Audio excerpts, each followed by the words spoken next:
Yes, Maestro.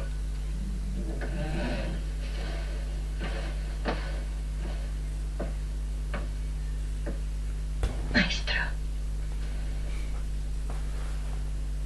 I can drink it myself.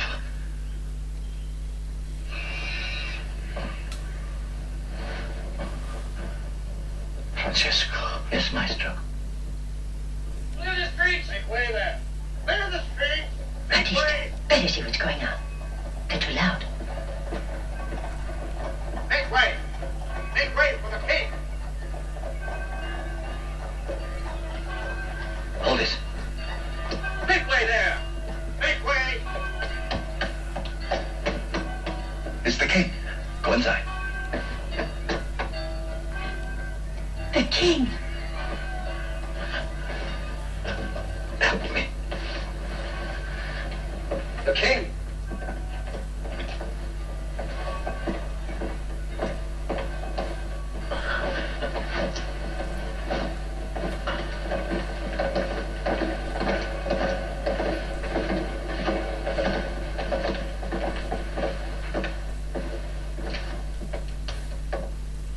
How are you, my friend? Majesty. No, just lay back. You don't have to talk, Maestro. Sire. Don't talk. Save your strength. I'm thinking about what's still undone. So many things started, unfinished. And what of all the things you have finished, Maestro Leonardo? Think of them. So much to learn, to study. So much undone. My experiments with weights and motion. My volume on painting, not finished. You've done more than most men even dream of. No. God gave me the ability. But so much left undone. So much to do. Such was the scene at the deathbed of Maestro Leonardo da Vinci, the monarch of France sitting by his bedside, His Most Royal Majesty, King Francis I. Leonardo remarked he had offended God and man, failing to accomplish in the end all that he should have in life. Then he was struck with a convulsion, the harbinger of death. So much undone. So much undone.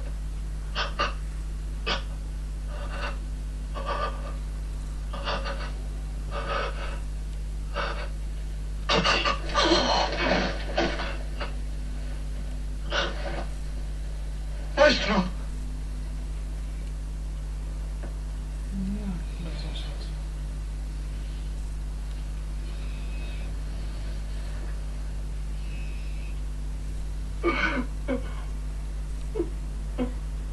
Thus fled the spirit of Leonardo, divine in nature, honored above all men. He died in the arms of the king, at the advanced age of 75.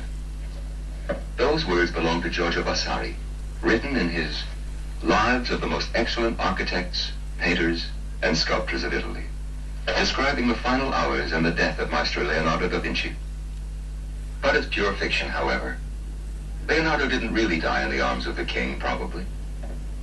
In the 50 years which had passed when those words of Vasari's were written, Leonardo was already a legend, and Vasari created a myth that was suitable, the king of the painters, who meets death in the arms of the King of France. Legends die hard, but the genius of Leonardo da Vinci wasn't merely legend alone. He was a superman. Painter, sculptor, physicist, architect, botanist, anatomist, writer, musician, master mechanic. He may have accomplished more than any other man, and yet very little is known of him. We have some records, like these, his personal notebooks in which he wrote his observations. And there are other sketches and notes, to be sure. Unfortunately, much has been lost over the centuries. The most brilliant mind of the Renaissance, in history some say, has left us too few of his writings, and but one sketch of himself.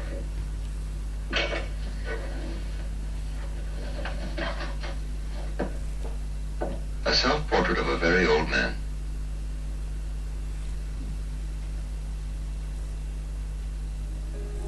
For centuries, the earliest documented evidence relating to Leonardo was a statement sent to the Land Registry Office in Florence. It listed 5-year-old Leonardo as one of the mouths to be fed. But 30 years ago, a German scholar discovered a note written by grandfather Antonio referring to the birth and baptism of Leonardo. The birth of my grandchild, son of my son, Sir Piero da Vinci, on Saturday, the 15th day of April at 3 in the morning, and called Leonardo. He was born and baptized in a small Tuscan village near Florence called Vinci, from which his family took its name. Thus, Leonardo da Vinci. A number of people were present at his baptism, each of them carefully named but one, his mother.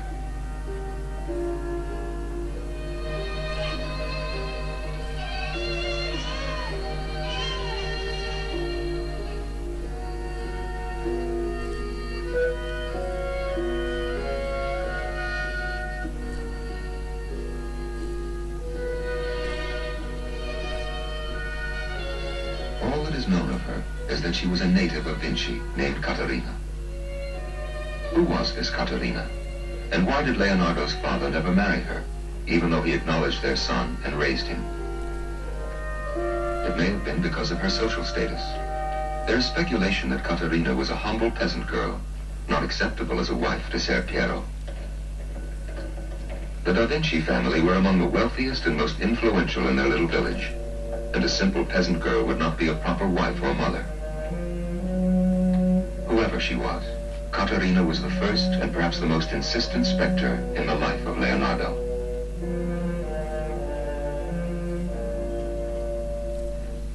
A few months later, Ser Piero did marry. A girl not yet 16, but of his class, and therefore socially acceptable, Albiere degli Amadori. And Leonardo was brought up in the Da Vinci household.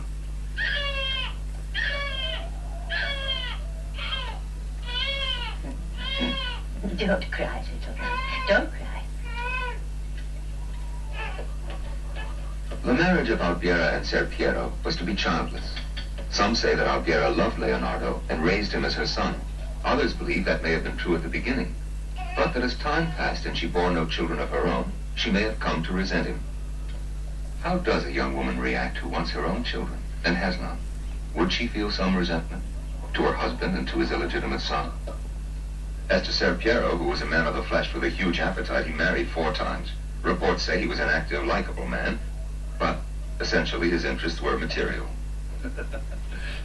Well, A notary like his father before him, Ser Piero had all the virtues and vices of the hardy, rural stock of Tuscany.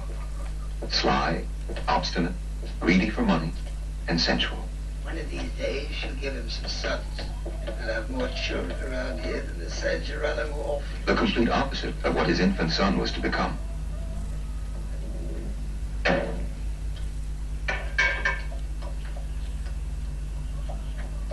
The family continued to live in Vinci until Leonardo was 5 years old, when business drew them to Florence. And I want those chancery idiots to send back the entire list this time. Don't let them get away with anything. Understand? And don't forget the stamp duty. Don't you have to sit and play on the cobbles? Trousers are expensive to buy. They're made of cloth. They're not made of leather. And they wear out. Things they grow on trees. With his business expanding, Ser Piero found little time to devote to his son.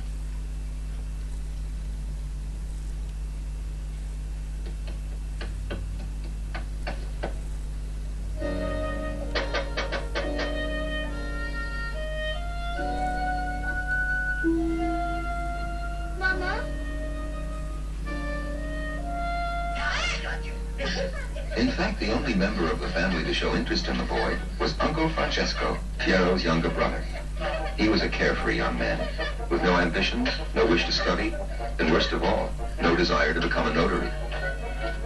He was once described in his father's tax statement rather scornfully as, "My son who sits home and earns no living." But to Leonardo, his Uncle Francesco was a wonderful man, who gave him love and affection. And as the years went by, he remembered all that Francesco had said of life and the world.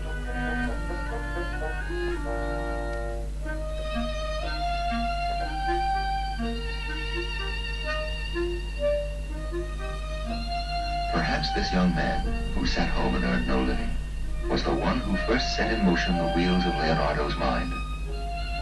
Hey, you awake? Come on, it's time you started learning something. See these herbs I'm picking?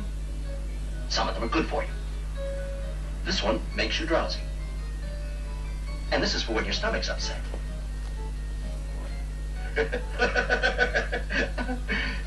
This is called mallow. It helps you pass water. You know why God gave people eyes? So we can see how he made the world. The world, everybody in it. Animals, plants, men. The more you see, the more you learn. Oh. Is it alive? Oh. I'm afraid it's dead, poor thing. Well, it's still pretty. You want to learn something else? Tell you what, let's cut him open and find out what's inside. All right.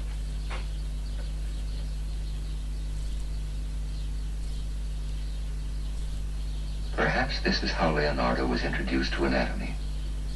The beginning of that intense desire to know how things are made inside. A desire some felt bordered on the diabolic.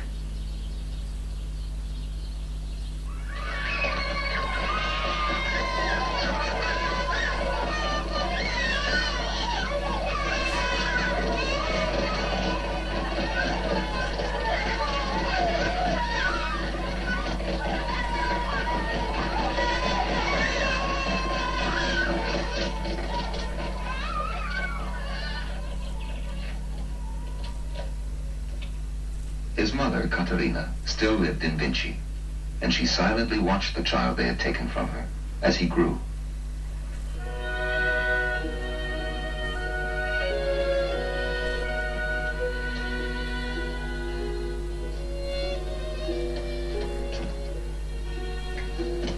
Who are you? What do you want? Who are you, Signora?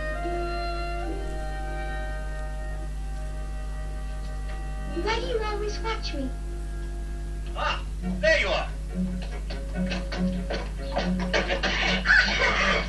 Ciao. Who's that woman, Uncle Francesco? What woman? That woman's not there.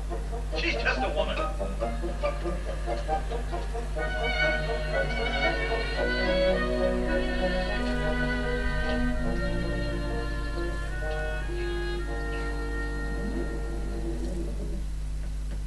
Do you want to bring all these books with us? You didn't think I was going to leave them, did you? Books are expensive. In 1456, as near as we can determine, the Vinci family decided to move to Florence.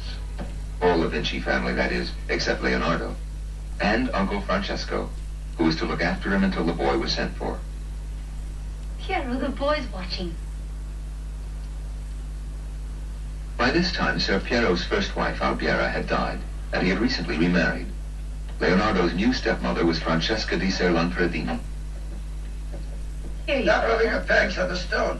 Salute. None for me? Salute.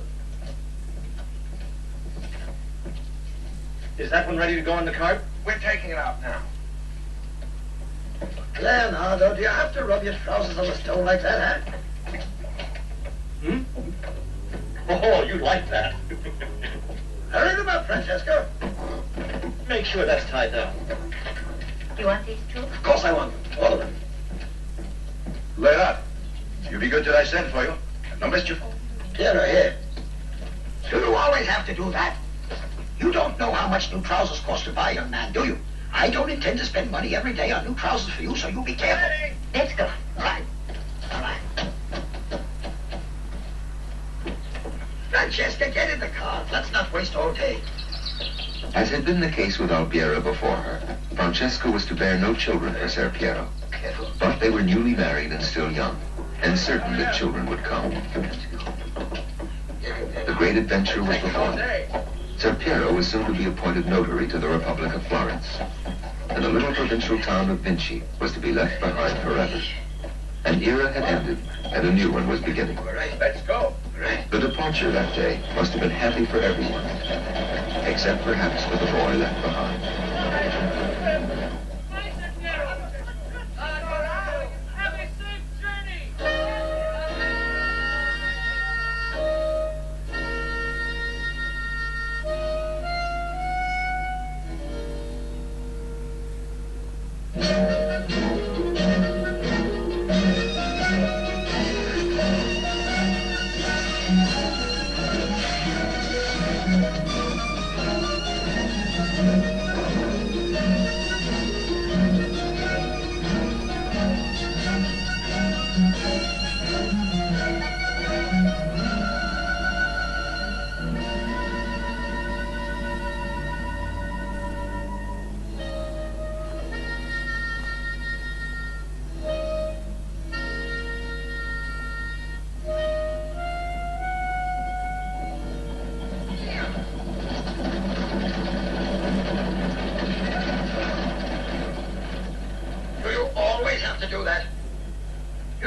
much new trousers cost to buy, young man, do you?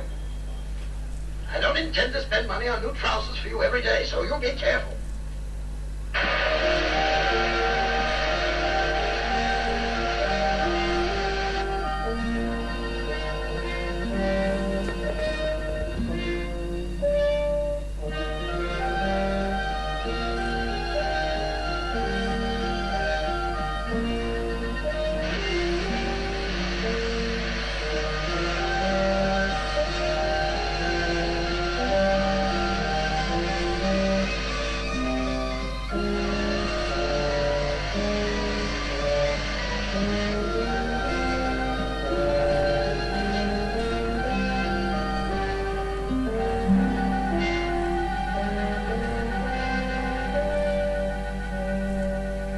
As an adult, Leonardo enjoyed robust health.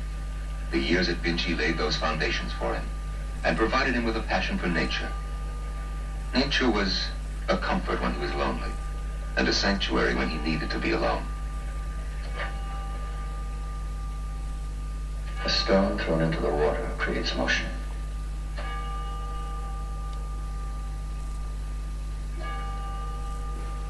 Concentric circles expand outward from the hub of a disturbance. The same motion occurs in the air when a sound disturbs it. Leonardo! Oh, this is where you've been all morning.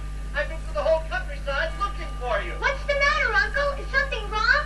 Your father's here. He's waiting for you up at the house. He's come to fetch you. You're going to Florence.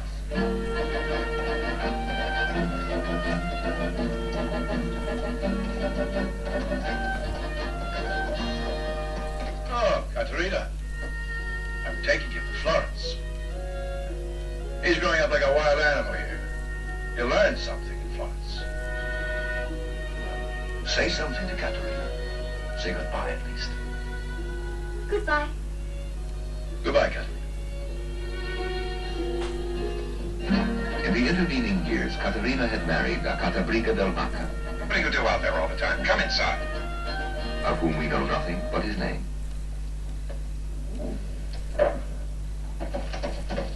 You holding tight? Father, who is that woman? Caterina, the wife of Vaca. I don't mean that. Why does she watch me every day? Man should learn not to ask too many questions, Why not, Father? because sometimes he might not like the answers. Florence was a high-spirited, sometimes quarrelsome, gossip-ridden city, governed by a family of far-sighted and brilliant bankers, the Medici. Leonardo's first years in Florence had been spent in a school of music and letters, where he made great progress. Such progress, in fact, that Vasari writes, He acquired so much knowledge that he often confused his tutor. It's not worth it. Why do it? I know he's doing well in school. What I want to know is how's he going to earn a living? You say he knows more than the tutors you've hired? That doesn't put bread on the table. Piero, listen, what's the good of all this schooling, eh? What's the boy going to do? Can he become a notary like you and me? He can't. He's a bastard. You know as well as I do. A bastard is never appointed a notary of the Republic. And never will be. I know the boys are legit. I know. There are bastard sons of kings who make names for themselves in the world. We've been through this before. It's all very well to be the illegitimate son of a king. Yes, they're always the first ones impressed with their heritage, and they make the most of it. You know, my mother was honored by the great king. Well, unfortunately, you're not a king, and your son's still a bastard, even if he is bright in school. Shall I set the table now? Yes. If I can still afford to eat when I get through with my taxes. Francesco, legitimate son of my wife, lives with me, earns no living, age 24. Leonardo, grandson, age 9, lives with me, earns no living, illegitimate. And there lies the whole problem, illegitimate. 6 mouths to feed and taxes are skinning us alive. You take my advice, Piero. Teaching him Latin and music and whatever doesn't serve any purpose. Now that the year's over, apprentice him to someone. You'll learn something useful. The best thing for the boy right now is to be taught a trade. He can earn a living at least.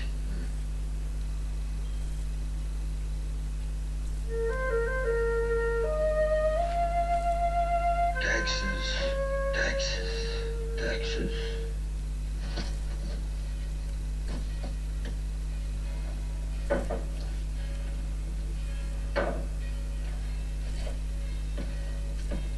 me make up the beds now, Paula. Yes, senora. I want to clean all the bedrooms today.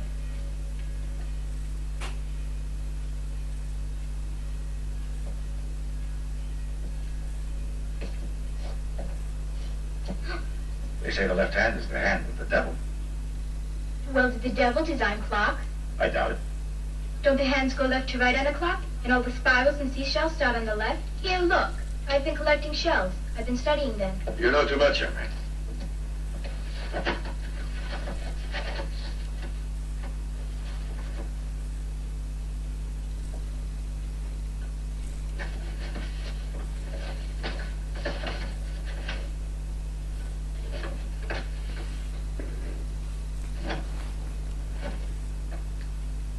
Come with me. What is it, Father? It's just sketches. I haven't done anything You wrong. talk too much. I never heard anybody talk so much.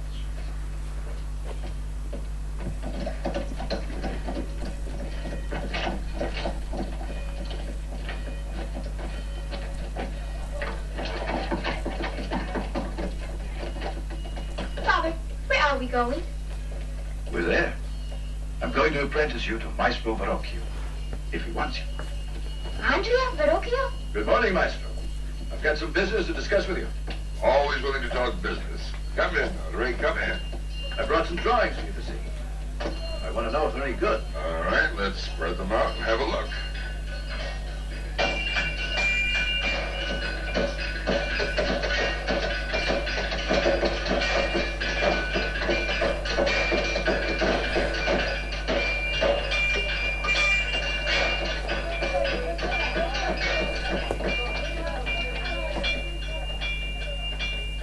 There's not much resemblance between a 15th century studio and the way we think of them now.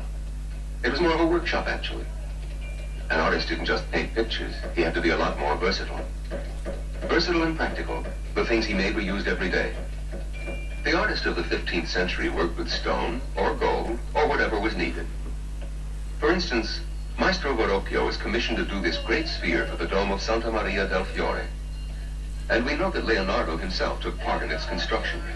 He wrote years later, "I remember soldering the copper of the sphere." After the copper came a stone overlay, great huge triangles of stone. Of course, much of the work was religious in nature, such as these images of the saints done for the many churches. They created in plaster and stone the images of loved ones separated by death. They fashioned utensils for the tables of the wealthy and the not so wealthy. Although designed by Maestro Verrocchio, the work itself was carried out by the young apprentices. Pietro Perugino, Botticelli,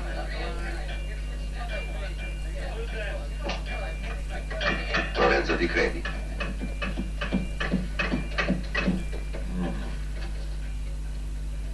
Your son's work? Yes. Quite good. Where's your son? He's right outside. Leonardo, this is Maestro Verrocchio. You're left-handed, aren't you? Yes. You mean you can tell? The stroke is different. All right, you pay 3 lire a month for lodging and he can begin. Want to begin tomorrow? Let's begin today. You mean it? Lorenzo! Yes, Lorenzo! Maestro. Bring this young man an apron. Yes, Maestro. Well, try to learn something. Where do I live? You live right here with us. 3 lire a month, don't forget. You do your best now, hmm? Goodbye, then. Here. Try this. What's your name? Leonardo. What's yours? Lorenzo.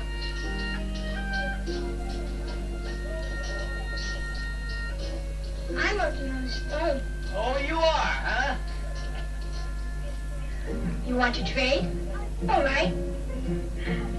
Are you hungry? A little bit. What's for dinner? Oh, the usual fried things. And thus Leonardo began his long stay under the roof of Maestro Verrocchio. It was a system that benefited everyone. The apprentices could learn from the maestro, and he had a labor force. 5 years went by, and young Leonardo was still learning his trade. I think I caught the feeling. Some of it, anyway. You see, Want some more of these? the usual fried things for dinner, I see. Tradition has it that Maestro Verrocchio used young Leonardo as a model for his David. Certainly the face of David brings to mind features seen in some of Leonardo's own drawings, including an early painting, said to be a self-portrait.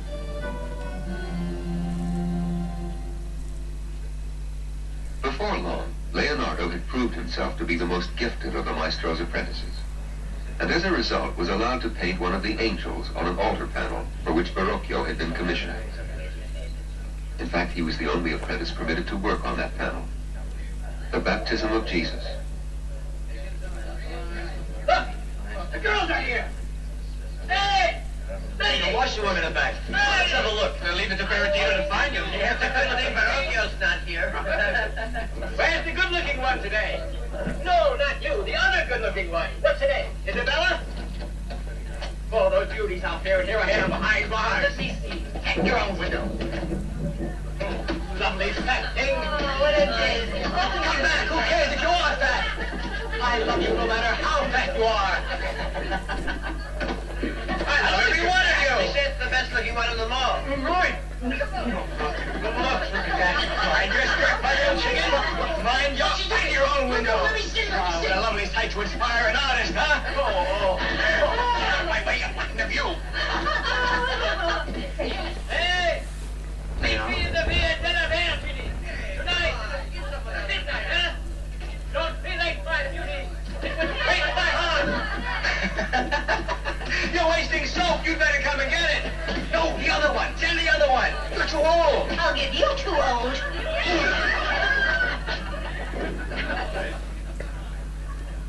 It's beautiful. I've never seen an angel more beautiful. Well, it's 100 times better than the one Maestro Verrocchio painted himself. Right? Yeah.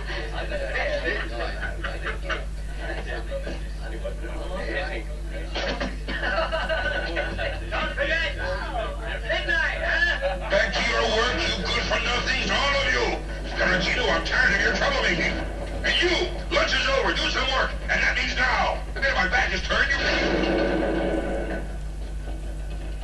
All right, all right! Just a minute.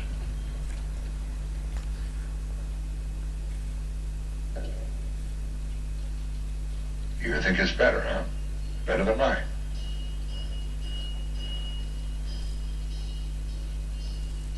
$100 times better than mine. Go to work.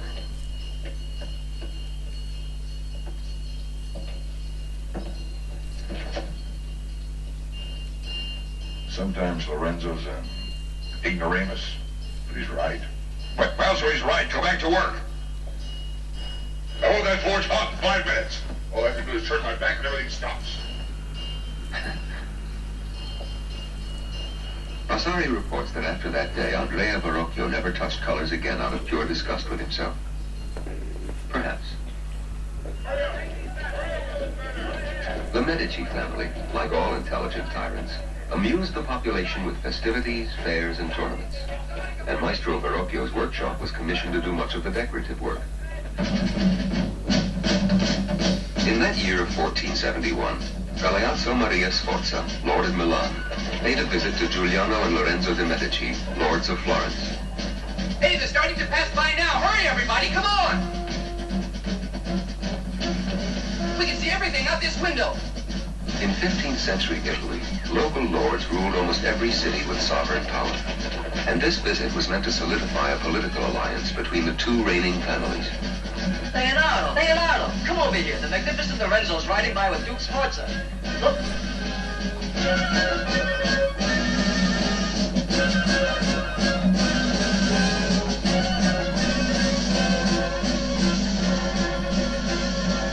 Did you ever see anything like it? Did you see the cards filled with gold cloth?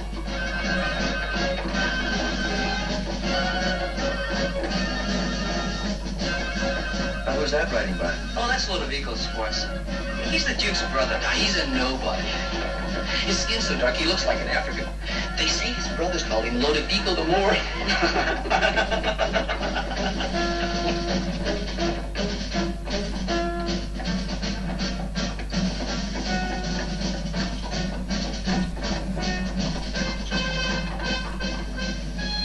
Lorenzo Sforza's alliance with the Medici was to be very brief. Within the period of the next 2 years, there were popular uprisings against both the Sforzas and the Medici. In Milan, Galeazzo Maria Sforza was killed, and within hours it was the nobody Lodovico the Moor who came into power. In Florence, Giuliano de' Medici was murdered too. His brother Lorenzo the Magnificent, managed to flee.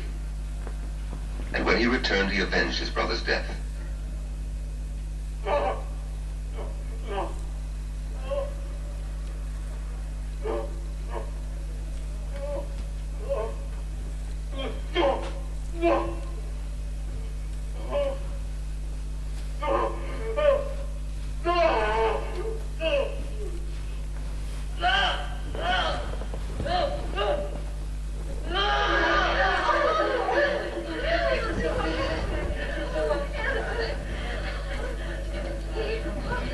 Lorenzo's revenge was merciless. He hunted down the leaders of the revolt and the murderers of his brother. They were dragged back to Florence from as far away as Turkey and hanged in the public square. They were meant to serve as an example. All uprisings and assassinations would be dealt with in the same manner.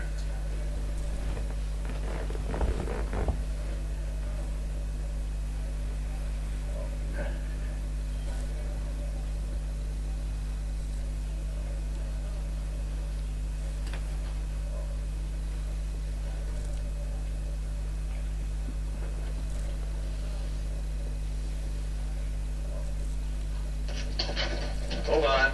Go back to your homes. All over. Hold on. Move on. Clear the square. Go back to your homes. It's all over. Go home. Go on. Go over. Go back to your homes. Back square. Back to your homes.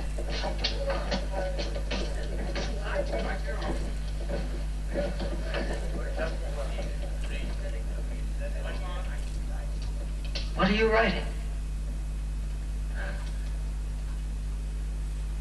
Black silk jacket, fox hat band color of jacket, cape of blue satin, fur line, dark full beard. It's strange. I wonder why he still dresses a Turk. It's true. The left hand is the hand of the devil.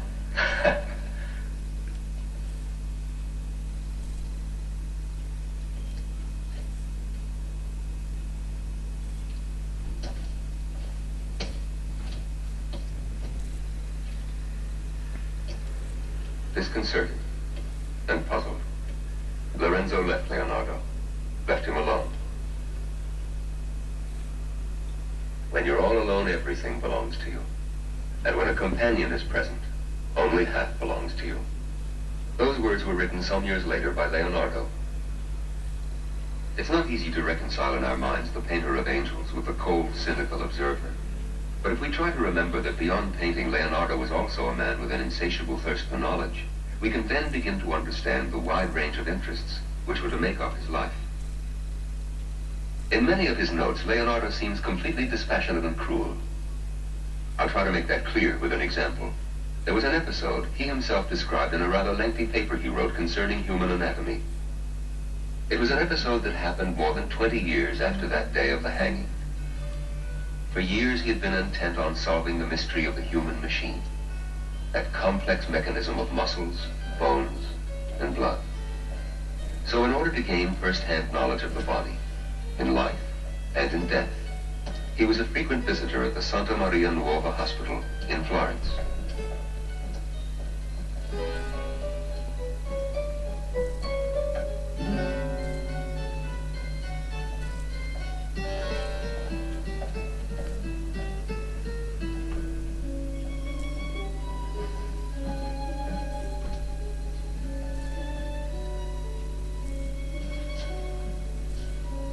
How old are you, my friend? Old enough. 70, 80. Oh, much more than that. Much more. Tell me how much more. My grandson died at 68. That makes you over 100. Leonardo wrote, "The old man told me that he felt no pain, no sickness, nothing but a general weakness in his body. We talked for some 2 hours. And as I sat there, next to his bed, without movement, without incident, he quietly passed from this life.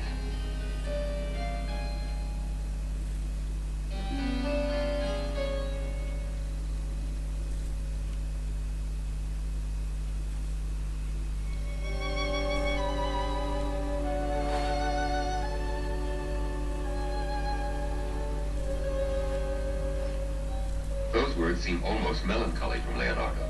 Only then he goes on to say, without even a break in his thoughts, I immediately moved the old man so that I could cut open the cadaver to find the cause of such a sweet death.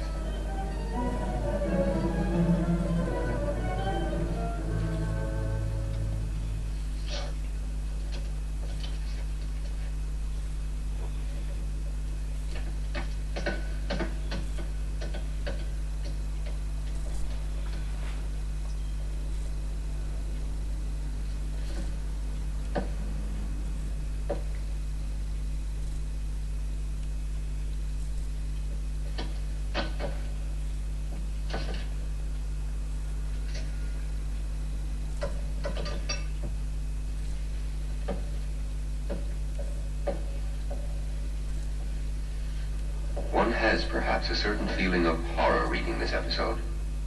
These frail remains, which only an hour ago represented a warm, friendly old man, were now, in fact, only a source of information. I conducted a second anatomical dissection, wrote Leonardo. This time a child, a boy of 2 years.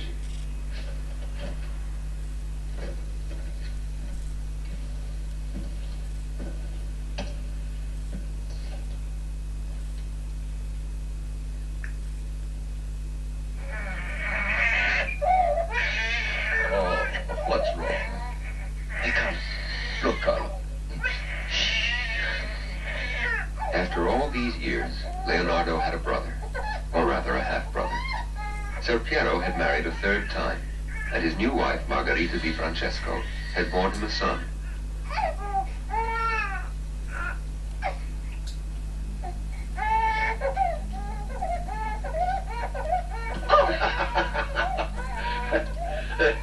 Someday I'm going to tell the signor.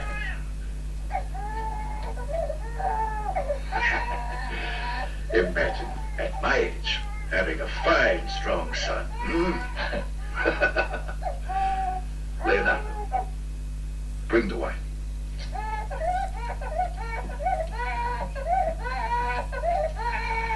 What are you drawing? Paul. Ah, Madonna and Child and Cat. You should put me in St. Joseph. What's wrong with you? You sit and amuse yourselves while our son catches cold. He's right next to the fire. He's not going to catch cold. Maybe she's right. I don't know. Piero? Women. Piero! Are you getting deaf in your old age? Huh? Come in here. I want to talk to you. Right now. All right, I'm coming. Oh, go to the devil. Well, what are you so angry about? Because I want to know why you're always inviting that bastard of yours. I can understand you wanting to have him around for you. Other wives couldn't bear a legitimate son for you. Yes? Well, you have no reason for it now. Don't you see how you're wronging our son by having him in this house? Oh, Margaret, you're exaggerating. I don't want him here, do you understand? I don't want him in our house. The Madonna and Cat which Leonardo outlined was never painted actually, although several sketches remain intact. I say it was never painted. Perhaps it was and has been lost, like so many other works of Leonardo's. There's no way of knowing.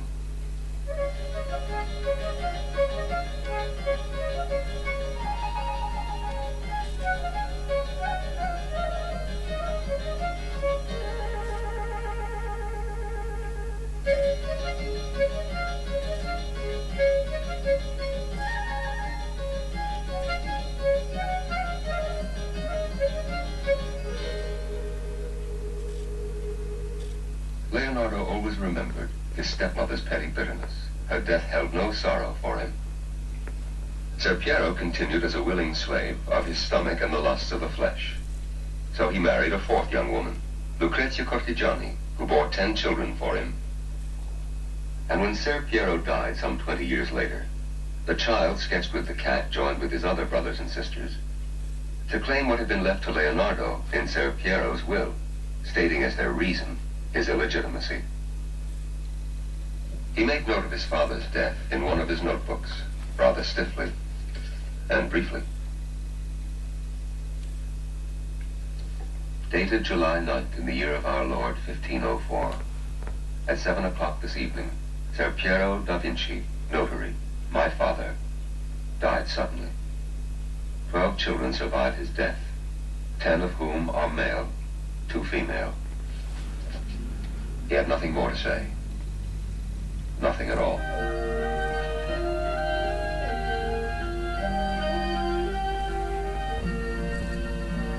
Following his father's death and his estrangement from his brothers and sisters, Leonardo was truly alone in the world. It was what he wished for and what he strove for the rest of his life. He wrote in his notes, "Free is he who is saved."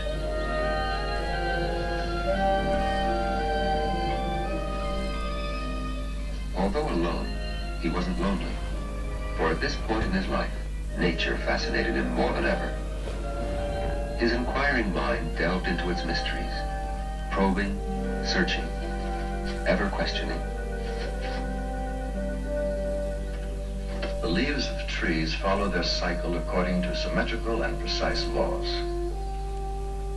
Why? The fruits, the seeds, contain an embryo of a new plant, of that plant only, and no other. Why? Why? Why? But while finding refuge in nature, he didn't avoid the company of men. Leonardo often joined the assembly of artists, philosophers, and men of letters, gathered together from throughout Florence at the home of Lorenzo de' Medici. Since Leonardo's education had been interrupted when he was apprenticed to Maestro Verrocchio, he tried to make up for lost time by studying on his own. He taught himself Latin. He talked incessantly with the educated men he met at Lorenzo's house, absorbing everything they had to offer. It was a fascinating era for the arts and letters, and he was in the midst of it. Ancient statues were being excavated. The dusty libraries of monasteries were being searched for the writings of Greek and Latin authors, which had remained buried during the long medieval period. But often Leonardo's practical mind would rebel against the sterile discussions of the philosophers, who would argue for hours on end concerning the nature and essence of the soul. Well, it's all very well to stand here and discuss the nature of the soul, but it adds nothing practical to the world we live in. It's more important to know the nature of man's world than the nature of something that may or may not even exist. The soul is problematic. You can't analyze it mathematically or chemically, can you? Yet despite his never-ending search for more knowledge, he was still a painter. And while he studied and learned, he didn't neglect his profession. That period was one of his most productive. He painted the Madonna del Garofano, the Madonna Benoit, the Madonna Lita, now at Leningrad, the portrait known as the Ginevra Benci, and 2 Annunciations, one in the Louvre and the other in the Uffizi.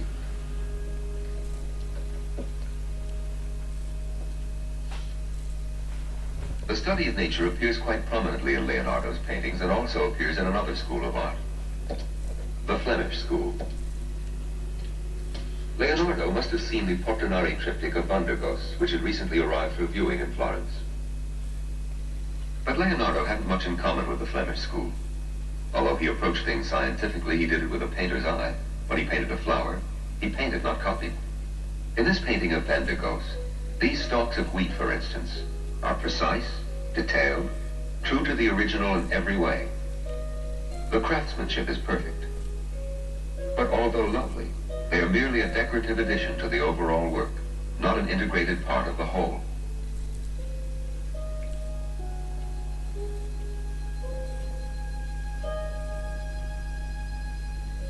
In Leonardo's Giglio dell'Angelo, nature is used as an envelope of atmosphere. These are the landscapes of Leonardo.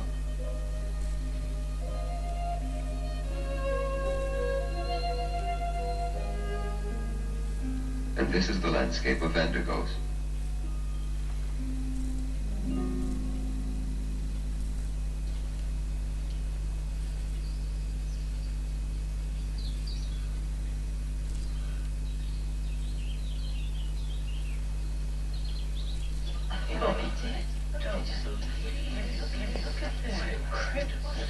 You should have seen this. Leonardo's great strength was legendary among his contemporaries, and so was his active imagination. In the words of Vasari, God had graced Leonardo with genius. His fertile mind never ceased creating new designs and models. He claimed to have designed a model which, when reproduced full size, could lift the Church of St. John off the ground so that steps could be placed beneath. And his reasoning was so convincing that everyone believed him.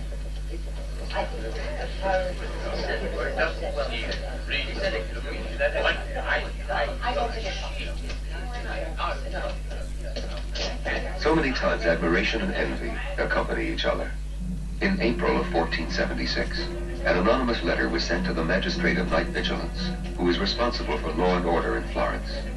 It made accusations against a group of young Florentines, of which Leonardo was a member. They were brought to trial. The statement accuses the following who are present.